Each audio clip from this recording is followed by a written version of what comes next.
ഏ, അങ്ങനെ P V അൻവറിൻ്റെ രാഷ്ട്രീയ സഖ്യം, രാഷ്ട്രീയ പാർട്ടി എന്ന് നമുക്ക് പറയാൻ കഴിയില്ല, ഒരു മുന്നേറ്റം രൂപപ്പെട്ടു. നമുക്കറിയാം എന്തുകൊണ്ടാണ് ഇപ്പോൾ ഒരു പാർട്ടി ഉണ്ടാകാത്തത് എന്ന്. പി വി അൻവർ ഇപ്പോൾ സ്വതന്ത്രനായി ജയിച്ച പി വി അൻവർ ഇപ്പോൾ ഒരു പാർട്ടി ഉണ്ടാക്കി കഴിഞ്ഞാൽ അദ്ദേഹത്തിൻ്റെ MLA സ്ഥാനം നഷ്ടപ്പെടും എന്നുള്ളത് കൊണ്ട് തന്നെയാണ്. എന്തായാലും അൻവർ കഴിഞ്ഞ കുറേ ദിവസമായി ഏറ്റവും വലിയ രാഷ്ട്രീയ മുന്നേറ്റം, രാഷ്ട്രീയ ഒളിയമ്പുകൾ നടത്തുന്നത് ഏറ്റവും പ്രധാനമായിട്ട് CPM-നെതിരെയാണ്. ആ CPM-നെതിരെ മുന്നേറ്റം നടത്തുന്ന അൻവർ തൻ്റെ രാഷ്ട്രീയ നയപ്രഖ്യാപന വേദിയിലും വളരെ കൃത്യമായി CPM-നെ ആക്രമിക്കുകയാണ്. നമുക്കറിയാം CPM രാഷ്ട്രീയത്തിൽ ഇതെന്ത് മാറ്റമുണ്ടാക്കും അൻവറിൻ്റെ പുതിയ പ്രഖ്യാപനങ്ങൾ എന്നുള്ളതാണ് നമ്മൾ പരിശോധിക്കുന്നത്. ഒരു കാര്യം ഉറപ്പാണ്, പി വി അൻവർ ലക്ഷ്യം വെക്കുന്നത് പ്രധാനമായും CPM-നെ ആണെങ്കിലും അതിനപ്പുറത്തേക്കൊരു നെക്സസ് രാഷ്ട്രീയം, അതായത് ഒരു കൂട്ടുകച്ചവടം രാഷ്ട്രീയത്തിൽ കേരളത്തിലുണ്ട് എന്ന് തുറന്ന് കാട്ടാനുള്ള ശ്രമമാണ് പി വി അൻവർ നടത്തുന്നത് തുടക്കം മുതൽ. അതാണ് പൊതുജനങ്ങളുടെ ഭാഗത്ത് നിന്ന് ഒരു വലിയ പിന്തുണ. അതായത് കുറേ ആളുകളെങ്കിലും സോഷ്യൽ മീഡിയയിലടക്കം അൻവറിൻ്റെ പോസ്റ്റുകൾക്ക് താഴെയുമൊക്കെ വലിയ പിന്തുണയുമായി രംഗത്തെത്തുന്നത്. തീർച്ചയായും അതിൽ കോൺഗ്രസ്സുകാരുണ്ട്, ലീഗുകാരുണ്ട്, CPM-കാരുണ്ട്, അങ്ങനെ BJP-ക്കാരുണ്ട്, അങ്ങനെ പല വിഭാഗത്തിൽപ്പെട്ടവരും അതിലുണ്ട്. അതായത് ഒരു പൊതുസമ്മതനായി, അതായത് കോമൺ മാൻ്റെ ഭാഷയിൽ സംസാരിക്കുക, അവരുടെ പ്രശ്നങ്ങൾ ഉയർത്തിക്കൊണ്ടുവരിക, ഇതൊക്കെയാണ് പി വി അൻവർ ചെയ്യുന്നത്. പക്ഷേ ഏറ്റവും ആദ്യം ഇതിൻ്റെ ഒരു എഫക്റ്റ് ഉണ്ടാകുക അത് CPM-നെ തന്നെയാണ്. അപ്പോൾ സ്വാഭാവികമായിട്ടും CPM-കാർ ചോദിക്കുന്ന പോലെ ഒരു പ്രധാനപ്പെട്ട ചോദ്യമുണ്ട്. ഇതാ MV രാഘവൻ പാർട്ടി വിട്ടു, എന്തെങ്കിലും സംഭവിച്ചോ ഈ പാർട്ടിക്ക്? അത്രയും ശക്തനായിരുന്നു അക്കാലത്ത് MV രാഘവൻ. KR ഗൗരി അമ്മ പാർട്ടിക്ക് പുറത്തായി, എന്തെങ്കിലും സംഭവിച്ചോ? അങ്ങനെ എത്രയെത്ര ആളുകൾ പാർട്ടിയെ വെല്ലുവിളിച്ച് പുറത്തു പോകുന്നു. ഒരു കാലത്ത് VS-ഉം പിണറായിയും തമ്മിൽ അതിശക്തമായ ഗ്രൂപ്പ് പോര് എന്ന നിലയിൽ പ്രശ്നങ്ങൾ ഉണ്ടായപ്പോഴും ഈ പാർട്ടിക്കൊരു ചുക്കും സംഭവിച്ചില്ല എന്നൊക്കെയുള്ളതാണ് അവരെല്ലാം ചൂണ്ടിക്കാട്ടുന്നത്. പക്ഷേ ഇവരൊക്കെ ഉണ്ടാക്കിയ പ്രശ്നങ്ങൾക്ക് അപ്പുറത്തേക്ക് അൻവറിൻ്റെ നീക്കങ്ങൾ, അൻവറിൻ്റെ വാദങ്ങൾ മറ്റൊരു തരത്തിൽ ചില ഇമ്പാക്റ്റുകൾ ഉണ്ടാക്കുമെന്ന കാര്യത്തിൽ യാതൊരു സംശയവുമില്ല. അവിടെ അൻവറിൻ്റെ ഈ രാഷ്ട്രീയ മൂവ്മെൻ്റ് ഏതെങ്കിലും തരത്തിൽ വലിയ ഗംഭീര മൂവ്മെൻ്റ് ആകുമെന്നോ കേരളത്തിൽ നിർണായക ശക്തിയാകുമെന്നോ ഒന്നും ഒരു തരത്തിലും നമുക്ക് കരുതാൻ വയ്യ. ചിലപ്പോൾ മലപ്പുറത്ത് നിലമ്പൂർ അൻവർ ജയിക്കുമായിരിക്കും, അതങ്ങനെ ഒരു ഒറ്റയാൾ പാർട്ടിയായൊക്കെ അങ്ങ് മുന്നോട്ട് പോകുമായിരിക്കും. അതിനപ്പുറത്തേക്ക് വളരുമോ എന്ന് ഇപ്പോൾ നമുക്ക് പ്രവചിക്കാൻ കഴിയുന്ന ഒന്നുമില്ല. ആൾക്കൂട്ടങ്ങൾ ഉണ്ടായാൽ മാത്രമല്ലല്ലോ രാഷ്ട്രീയ പാർട്ടികൾ വിജയിക്കുന്നത്. അതിന് വലിയ സംഘടനാ സംവിധാനം, സംഘടനാശേഷി, പണം, അങ്ങനെ ഒരുപാട് കാര്യങ്ങൾ വേണം. അൻവറിൻ്റെ കയ്യിൽ പണമുണ്ട്, മറ്റ് പലതും കൂടി വേണം. നല്ല നേതൃനിരയിൽ അത്രയും കഴിവുള്ളവരൊക്കെ ഉണ്ടാകണം. അപ്പോൾ CPM-ലായിക്കോട്ടെ, കോൺഗ്രസ്സിലായിക്കോട്ടെ, BJP-യിലായിക്കോട്ടെ ഒരുപാട് നേതാക്കൾ കാലങ്ങളായി വളർന്നു വന്നവരാണ്. അത്തരം നേതാക്കളെ അൻവറിന് ഒപ്പം എത്തിച്ചില്ലെങ്കിൽ അത്രയും പരിചയസമ്പന്നരായ നേതാക്കളില്ല. പക്ഷേ അതൊക്കെ അൻവറിന് വെല്ലുവിളിയാണ്. പക്ഷേ ഇതിനൊക്കെ അപ്പുറത്തേക്ക് സമീപ ഭാവിയിൽ CPM-ന് വലിയൊരു പ്രതിസന്ധി ഉണ്ടാകുന്ന നീക്കം തന്നെയാണ് അൻവർ നടത്തുന്നത്. അതെന്തുകൊണ്ടാണ് എന്ന് വെച്ചാൽ CPM-BJP കൂട്ടുകെട്ട് എന്നുള്ളതാണ് അൻവർ ഉന്നയിക്കുന്ന ഏറ്റവും ഗുരുതരമായ ആരോപണം, CPM-നെ ബാധിക്കുന്ന ഏറ്റവും ഗുരുതരമായ ആരോപണം. അതായത് ഇടതുപക്ഷ MLA ആയ പി വി അൻവർ ആ ഇടതുപക്ഷ MLA നിൽക്കുന്ന സമയം മുതൽ തന്നെ കഴിഞ്ഞ ഒരു മാസക്കാലമായി സംസാരിച്ചുകൊണ്ടിരിക്കുന്നത് അതാണ്. പിന്നീട് അദ്ദേഹം ഇടത് ക്യാമ്പിൽ താനില്ല എന്നൊക്കെ പറഞ്ഞിരുന്നെങ്കിൽ പോലും അൻവറിന് ഈ കോമൺ മാൻ്റെ ഭാഷയിൽ നിന്നുകൊണ്ട് സംസാരിക്കുമ്പോൾ ഇവിടെ പല കൂട്ടുകച്ചവടങ്ങളും BJP-യുമായി ചേർന്ന് CPM നടത്തുന്നു എന്ന് പറയുമ്പോൾ ഏറ്റവും ഒടുവിൽ ഈ രാഷ്ട്രീയ പ്രഖ്യാപനത്തിൽ അൻവർ നടത്തുന്ന ഗുരുതരമായ ആരോപണങ്ങളൊന്ന്, പാലക്കാട് BJP-ക്ക് വോട്ട് കച്ചവടം CPM ഉറപ്പിച്ചു എന്നുള്ളതാണ്. വളരെ ചെറുതല്ല, അതിഗുരുതരമായ ആരോപണമാണത് ഉണ്ടായിട്ടുള്ളത്.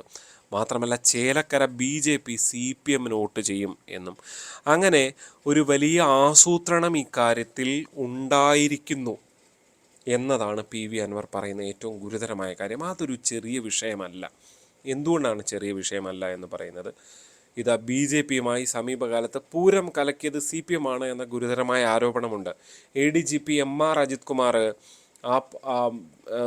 RSSൻ്റെ ജനറൽ സെക്രട്ടറിയുമായി നേരിട്ട് കണ്ടു എന്ന ആരോപണം നിലനിൽക്കുന്നു. അത് ശരിവെക്കുന്നു. അജിത് കുമാറിനെ സ്ഥാനത്ത് നിന്ന് മാറ്റുകയും ചെയ്തു. അതവിടെ ശരിവെക്കുകയാണ്.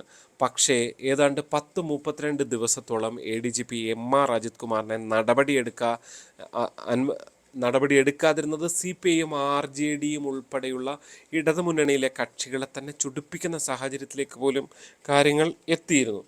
ഇതൊക്കെയാണ് എന്തുകൊണ്ടാണ് RSSനോടൊരു സോഫ്റ്റ് കോർണർ പിണറായി വിജയൻ ഉണ്ടോ എന്ന് തോന്നിപ്പിക്കുന്നു. മാത്രവുമല്ല, അവിടെ തീർന്നതല്ലല്ലോ.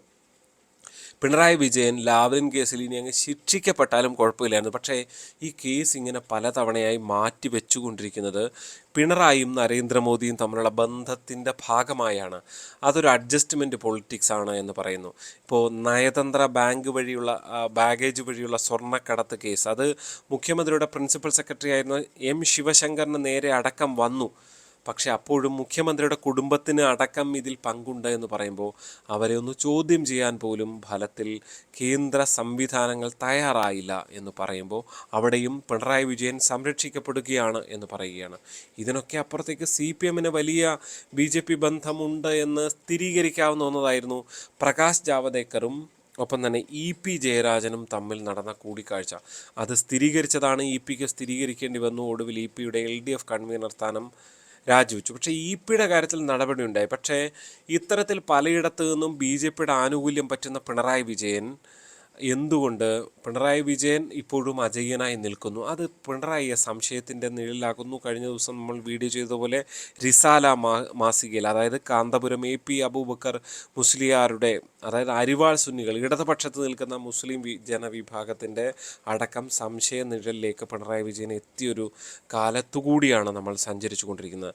ഇതൊക്കെയാണ് ഇവിടെ ഒരു വലിയ പ്രതിസന്ധി ഉണ്ടാക്കുന്നത്. അതുകൊണ്ട് തന്നെ രാഷ്ട്രീയ നെക്സസ് എന്ന ആരോപണം UDFനെ കൂടി ചേർത്ത് വെച്ചുകൊണ്ടാണ് പറയുന്നത്. ലീഗിനെ ഉൾപ്പെടെ ചേർത്ത് വെച്ചുകൊണ്ട് പറയുമ്പോൾ പോലും അത് ഏറ്റവും ആദ്യം ഭരണത്തിലിരിക്കുന്ന ആരൊക്കെയാണ്? കേന്ദ്രത്തിൽ BJPയും കേരളത്തിൽ CPMുമാണ്. അവരെ അറ്റാക്ക് ചെയ്യുന്ന കൃത്യമായൊരു രാഷ്ട്രീയ പൊളിറ്റിക്കൽ നീക്കം PV അൻവർ നടത്തുമ്പോൾ ഇങ്ങനെ BJP ബന്ധം സംശയിക്കേണ്ടി വരുന്നു പിണറായി വിജയനും സംഘത്തിനുമെങ്കിൽ അത് പൊതുജനങ്ങൾക്കിടയിൽ ഒട്ടും ഗുണമല്ല, പ്രത്യേകിച്ച് മുസ്ലിം ജനവിഭാഗങ്ങൾക്ക്. നമുക്കറിയാം, മലബാറിലടക്കം പല മണ്ഡലങ്ങളിലും മുസ്ലിങ്ങളുടെ കൂടി വോട്ട് നേടിക്കൊണ്ടാണ് കോഴിക്കോട് അടക്കമുള്ള ജില്ലകളിൽ നിന്ന് കോൺഗ്രസിനെ തൂത്തെറിയുന്ന നിലയിലേക്ക് കാര്യങ്ങളെത്തി. ലീഗിന് ചില സീറ്റുകൾ കിട്ടിയതൊഴിച്ചാൽ അതിനപ്പുറത്തേക്ക് ആകെ പ്രതിസന്ധിയായിരുന്നു ആ മേഖലയിൽ കോൺഗ്രസിൻ്റെ സ്ഥാനം. ഈ കോൺഗ്രസിനൊപ്പം നിന്നിരുന്ന മുസ്ലിം വോട്ടുകളൊക്കെ CPMലേക്ക് തെന്നിമാറുന്ന കാലമായിരുന്നു കഴിഞ്ഞത്. അവിടെ ഈ മുസ്ലിം ജനവിഭാഗങ്ങൾക്കിടയിൽ അൻവറിൻ്റെ ഈ ഒരു വലിയ നീക്കത്തോടെ അവരുടെ വിശ്വാസ്യത നഷ്ടപ്പെടുന്ന നിലയിലേക്ക് കാര്യങ്ങൾ പോകുന്നു എന്നുള്ളതാണ്. അൻവർ മാത്രമല്ല, ഫലത്തിൽ KT ജലീൽ പല നീക്കങ്ങളൊക്കെ നടത്തുന്നുണ്ടെങ്കിൽ പോലും ജലീലും ഇനി തെരഞ്ഞെടുപ്പ് രാഷ്ട്രീയത്തിലേക്കില്ല എന്നാണ് പ്രഖ്യാപിച്ചിരിക്കുന്നത്. അതായത് കാര്യങ്ങൾ CPMനെ ബാധിക്കും എന്നുള്ളത് സംശയമില്ല. ഇനി BJP എങ്ങാനും പാലക്കാട് ജയിച്ചാൽ പിന്നെ പറയുകയും വേണ്ട, അത് CPMൻ്റെ അന്ത്യത്തിലേക്കായിരിക്കും കാര്യങ്ങൾ പോകുക എന്ന കാര്യത്തിൽ വേറൊരു തരത്തിലുള്ള സംശയത്തിന് സാധ്യതയില്ല. എന്താണ് നിങ്ങൾക്ക് ഈ വിഷയത്തിൽ തോന്നുന്നത്? അത് കമൻറ്റായി രേഖപ്പെടുത്തുക. അൻവറിൻ്റെ പാർട്ടി എന്ത് ഇമ്പാക്റ്റ് ഉണ്ടാക്കും? കമൻറ്റായി നിങ്ങൾ പറയുക. CPMനെ ഏതെങ്കിലും തരത്തിൽ ബാധിക്കുമോ? അതും പറയുക. ചാനൽ ഇഷ്ടപ്പെട്ടാൽ സബ്സ്ക്രൈബ് ചെയ്യണം, വീഡിയോ ലൈക്ക് ചെയ്യണം, മറ്റു സുഹൃത്തുക്കൾക്ക് അയച്ചു കൊടുക്കണം. മറ്റൊരു വിഷയമായി ഉടൻ തന്നെ കാണാം. അപ്പോൾ അതുവരേക്കും നന്ദി.